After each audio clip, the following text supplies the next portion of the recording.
Hello everyone. This is a training video specifically for PHI, highlighting a new functionality that we've put into the Rover My Roadkeeper system related to archiving. Given the nature of the work that we're collecting, it is a snapshot in time. And so during a typical planning cycle, we're identifying trees that need to be removed. And eventually those trees will be removed, and then that point information no longer needs to really be stored in My Roadkeeper. And so what we've done is identified a way to consolidate all this information into a reference point. And so I have an example of this on the screen right now. If we look over here at 5807 Huntland Road, you can see that there are 3 removals assigned to that property. At 4308 Henderson Road, there is 1 removal, which is a refusal. That's what the red diamond means. And then over here at 404 Henderson Road, we've got a brush record. We've got some linear trims that I'll go ahead and enable.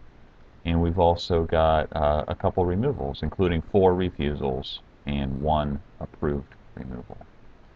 So what the process will do is when we generate the archive in My Roadkeeper, it will collapse this information on these removals down to a new center point related to the parcel.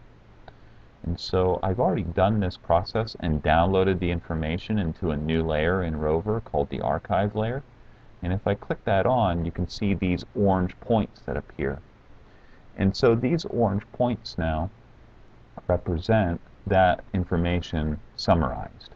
And so if I identify to look at the details for this orange point, we can see that the work area, the planning year, how many removals are associated with that reference point. We have 2 removals that are 14 to 18 inches and 1 removal that's 31 to 36 inches. And if we were to go ahead and identify some of these actual removal points, you'll see there's a 31 to 36, and here's a 14 to 17, and here is a 14 to 17. So what the archiving process did is it took these 3 points and summarized them into that center point. The other step in the process is it'll deactivate these records. And so right now I have them all still activated just so we could see the relationship between the center point and these new points. But what the archiving process will actually do is it'll take this information, summarize it into the center point, and then deactivate these 3 removals. Now it'll only do this for permissioned work. You'll see at 4308 there is no orange point, even though we had a tree that was associated to it. And the reason why there's no orange point is because that particular tree was a refusal. And so the archiving process will ignore those refusal records and keep them in the database, so that way they're available into the future. So the idea behind this is when a planner is going to go out and start planning a line, they can archive all the old data from prior year plans in My Roadkeeper and then download that archive point layer into Rover, and then they have that history there. They'll be able to, in future planning cycles, see an orange circle tied to that particular parcel and identify what work was done in that particular year. Now, not all work is necessarily related to parcels. There is some work that's associated just to the feeder itself. And so what I'll do here is we'll simplify some of our layers, turning some of these off, deactivate the parcel.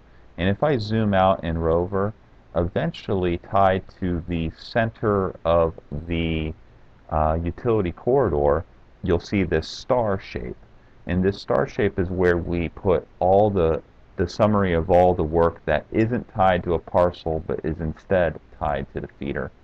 And if I identify that particular star, we can get into the details of it, and you can see that while there's no removals tied to it because all the removals are associated with parcels, when we scroll down through we can see that there are 4 hours for special needs trees, there's 3.65 miles of linear trim before first protective devices and 0.58 miles of after first protective device.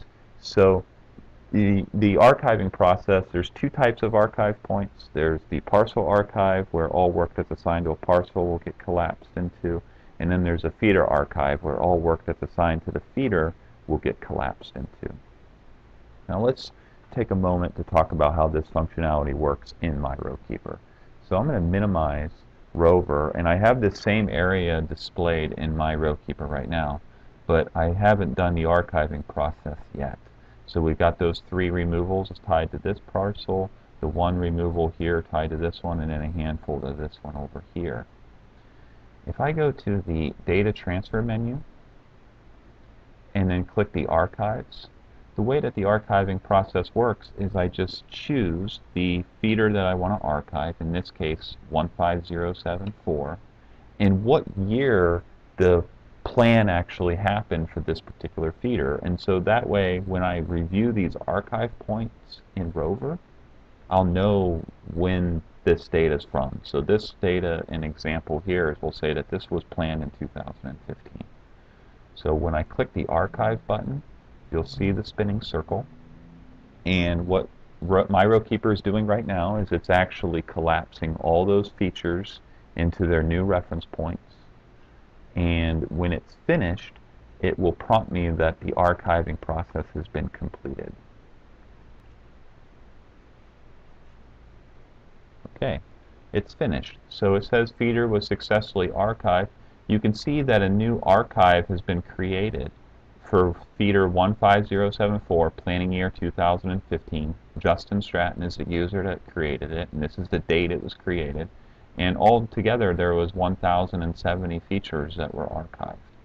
And if we've archived something and we've made a mistake and we want to unarchive it, there's a button here that will unarchive it. That will reactivate the points that were deactivated, as well as remove all those parcel center points that were created. So the unarchiving is complete undo of the original process.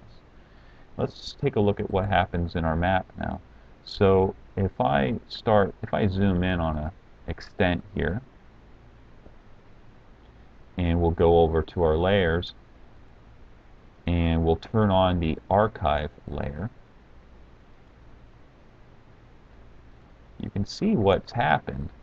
And when I zoomed in, you saw that the three removal points have disappeared, and I have my archive point, my archive center point that's been created, which I can click to identify and get into the actual details for that particular archive. And so we can see that tied to this, there's the details of when the archive was created, as well as the parcel work that was created. And so we can see that there's one removal, 31 inches to 36 inches, and two, 14 to 18. The individual points, the removal points, were removed. So they were deactivated. And you can see over at this property, we were left with 4 removal points. Those are all the refusals. The brush record, the linear trim, the tree that was actually permissioned have all been removed from the system and collapsed. And then finally, this address here, remember, this was the refusal, and so it doesn't have permission to have this work done. And given that, it wasn't included in the archiving process, and so it wasn't, there was no center point created, and the point itself persisted. So when the planner goes to start planning 15074 in the future, they can load the entire feeder into their queue, download it into Rover.